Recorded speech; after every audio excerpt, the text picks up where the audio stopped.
tangan, gimana? Ini bukan akhir. Kita main tadi sesuai dengan hati kita. Kita PSSI akan tayangkan surat protes. Kartu merah, Ivar, mesti nggak kartu merah. Nah, kita protes. Tapi jangan sampai game ini merusak fokus kalian. Kita belum selesai, masih ada 2 game. Dan kita harus fight. Itulah kita. Setuju? Setuju. Tadi kalian main ber-9 fight. 11 harus bisa fight. Dan kalian lihat seluruh rakyat Indonesia itu lihat netizen, sosial media, semua sama kita. Same thing, all the netizen, all the media is all behind us. But we still have 2 games. Come on.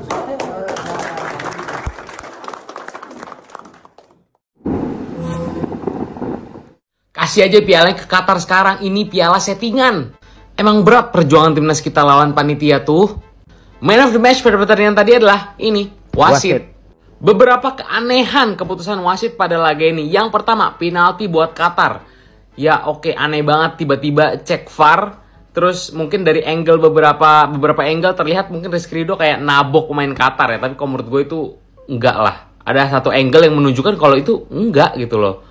Kejadian berikutnya, baru mulai babak kedua, belum 1 menit, Ivar Jenner tiba-tiba dikasih kartu kuning kedua. Karena ini, kalian nilai aja sendiri, kena aja enggak. Tapi reaksi pemain Qatar yang berlebihan tiba-tiba bikin wasit mungkin langsung ngasih kartu kuning kedua buat Ivar Jenner. Dan tidak dicek VAR. Gue gak tahu, ada yang bilang katanya nggak bisa dicek VAR lagi kalau kayak gini. Gue gak ngerti deh. Tapi gila ya. Berikutnya, tackle keras pemain Qatar ke Witan Sulaiman dari belakang. Ditebas langsung kayak gitu aja. Dan momen uniknya adalah wasit sempat megang kartu merah, tiba-tiba dilihat, ganti kartu kuning. Ini gila juga nih. Ini sangat-sangat pantas dapat kartu merah sih, dari belakang loh, tagline-nya gila banget. Setelah itu, Coach Shin Taeyong pun dapat kartu kuning atas protes yang cuman sedikit aja, sekali doang mungkin, langsung kuning. Di menit 96, Ramadan Sananta dapat kartu merah. Nah, kalau ini sebenarnya menurut gue agak layak ya, tapi menurut gue kita udah terlanjur kesel aja karena banyak banget keputusannya yang benar-benar menguntungin tuan rumah dan merugikan timnas kita. Jadi ingat final Piala Asia kemarin, ini final dimana Qatar juara, ajaib banget, 3-3-nya golnya penalti si Akram Afif. Gila sih, emang ini bukan Asian Cup sih, ini Qatar Cup. Gimana menurut kalian semua? Yuk kita komen, let's go! Wasit. Bingung gua rasa wasitnya ini dibayar 3 koper duit US dollar kali. Bayar onta paling.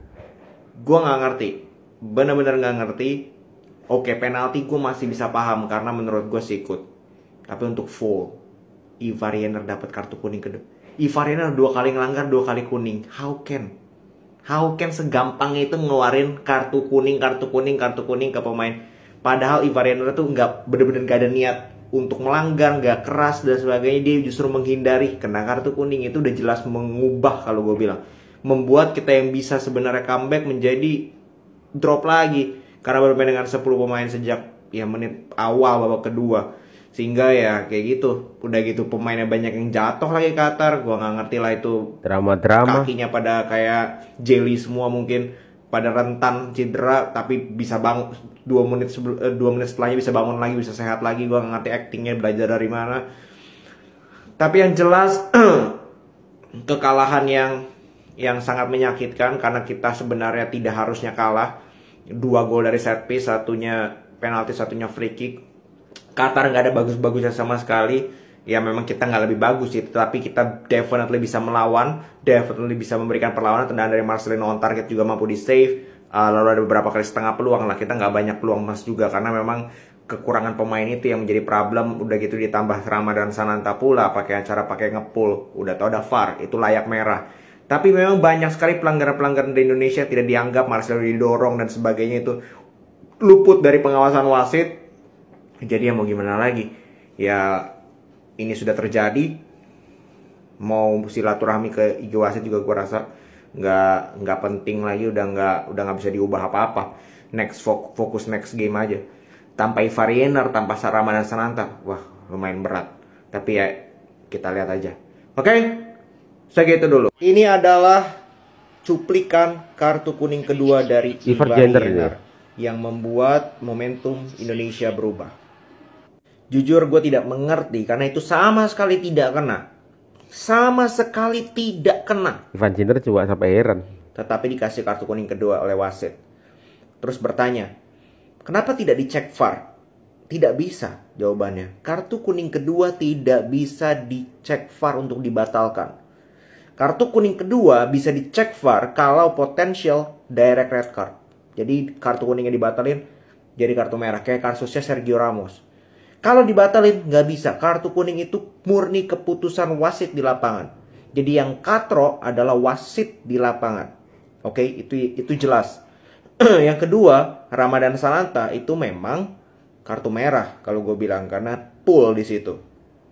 Pool di mana-mana itu direct red card. Makanya kan dicek kartu kuning kan dikasih kartu kuning diubah jadi kartu merah. Upgrade kartu bisa dicek VAR, tapi ngilangin kartu kuning itu nggak bisa. Itu kenapa tidak dicek VAR. Artinya ya memang wasit di lapangannya aja yang katro. Oke. Karena harusnya sih bahkan nggak pelanggaran ya. Jago acting. Atau dikasih amplop kita nggak tahu. Mirza. Sedikit soal wasit asal Tajikistan ini. Katanya awal dipuji-puji. Iya gini. Ini jadi keterbalikan ya ketika waktu kualifikasi Piala Asia waktu itu waktu kita lawan Kuwait emang dia tegas gitu ya. Terus memang mimpinnya bagus dan kebetulan kita menang. Sementara sekarang kebalikan. Gue nggak tahu ya apa memang karena faktor tuan rumah ya ini ya. Tapi yang pasti memang kepemimpinan patut dipertanyakan sih. Terutama untuk wasit VAR. Beberapa keputusan ya gue sepakat ketika memang dalam beberapa kalau dilihat dari tayangan ulangnya memang pelanggaran itu terjadi.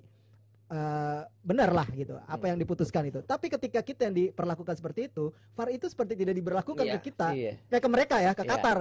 Ini kan sama aja menimbulkan pertanyaan gitu loh. Walaupun memang wasit VAR-nya itu dari Asia Tenggara ya, satu dari Vietnam, dua dari Thailand. Ya tentunya ini menjadi sebuah pertanyaan gitu, di mana kredibilitas AFC?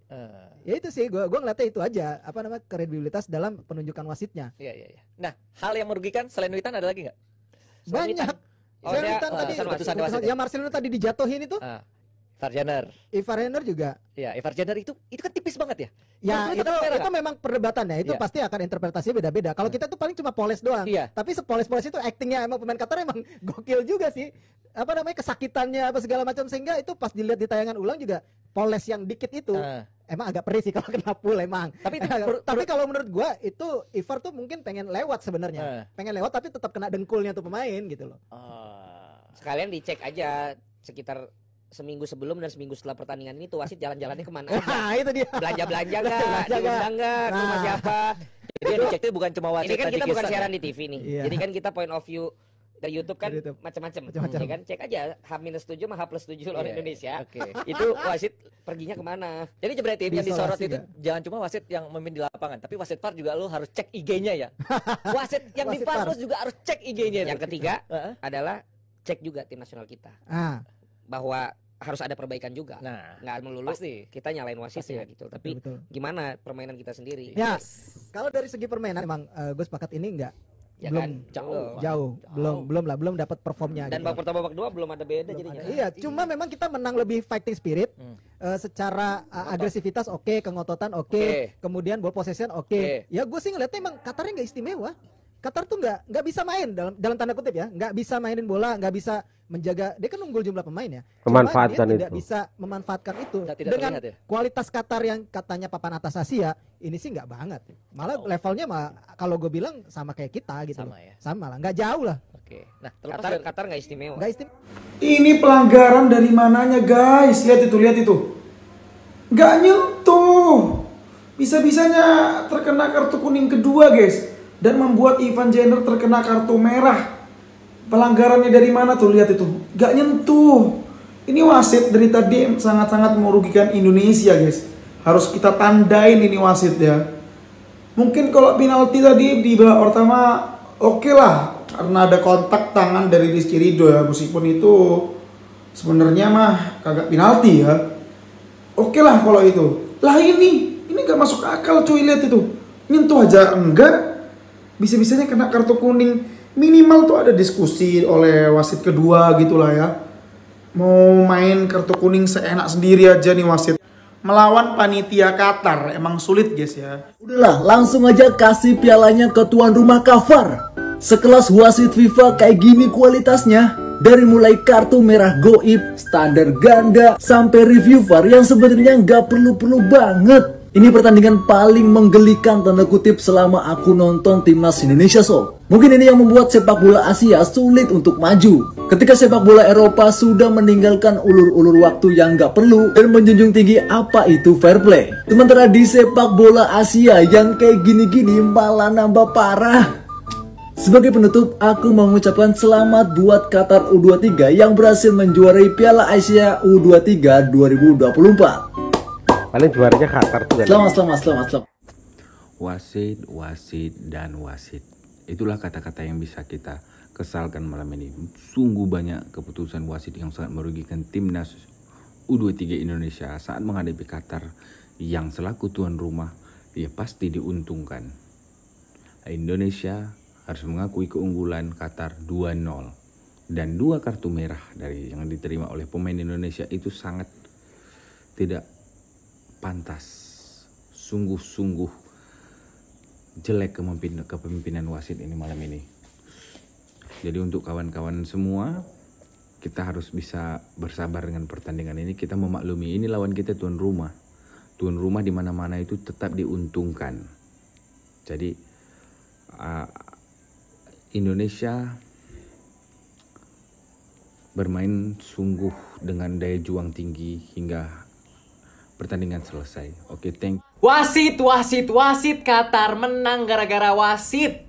Infokan sosmed wasitnya, infokan sosmed wasitnya sekarang juga. Ya, Indonesia kalah 2-0.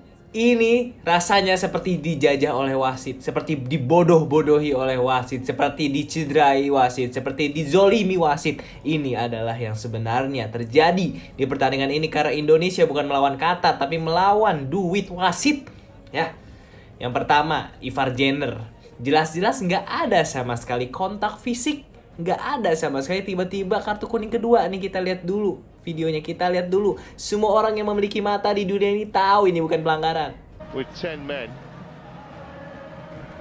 did he just leave a toe in? Hard to see really. Nah tapi apa? Pelanggaran, kartu merah. Ivar Jenner nggak bisa main di ronde selanjutnya, tidak bisa, ya. Dan ini memang benar-benar wasit. Ada apa dengan wasit ini? Apakah diberikan sumur minyak? Apakah diberikan mobil sport? Bingung gua juga, sumpah. Kenapa ya tahulah, sepak bola pasti ada kotor-kotornya dikit, tapi kenapa seterang-terangan ini loh wasit? Kenapa seterang-terangan ini? Kan gue bilang apa? Trauma gua. Kemarin aja di final Asia Cup 3 penalti kan. Tadi sebelumnya gue bilang babak pertama nih kayaknya bakal menyusul nih kontroversi. Dan betul kan? Jelas kan? Ini mah saran untuk negara lain. Saran untuk negara lain ya. Mendingan gak usah. Pergi aja langsung, WO aja dari Piala Asia U23. Nggak ada gunanya. Ujung-ujungnya Qatar juga yang menang. Ujung-ujungnya Qatar yang angkat piala. Udah, panitia kasih aja langsung pialanya ke Qatar. Kasihan yang lain berjuang-berjuang, ujung-ujungnya kalah gara-gara dibantu wasit. Nasrullah Kabirov, wasit asal Tajikistan yang memimpin pertandingan antara Indonesia melawan Qatar. 2 kartu merah dan puluhan keputusan kontroversial. Langsung aja nggak usah banyak bacot guys. 2 kata untuk wasit ini, komentarnya sikat. Waduh, kepemimpinan wasit Qatar lawan Indonesia kebacot ngawut wis. Longor, tak koni longor. Setelah tak telusuri, aku nemu akune Pak, jenenge Nasrullah. Ya Allah. Nasrullah kok wasit lur. Nasrullah itu terus kok goreng Pak. Iki kok salah lisensi wasit iki. Wasit apa tak delok wasite lomba murotal lagi Pak. Tadi malam tuh ketika saya nonton pertandingan ini sampai habis terus terang teman, ada banyak hal yang membuat saya berkenyedai gitu. Kok seperti ini gitu.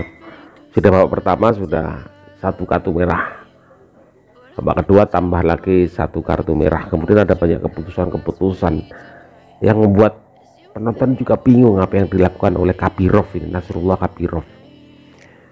Ketika yang terjadi pelanggaran terhadap Qatar, maka gercep ya, dia bergerak cepat gitu untuk mengambil sebuah keputusan, kemudian melihat VAR dan lain sebagainya.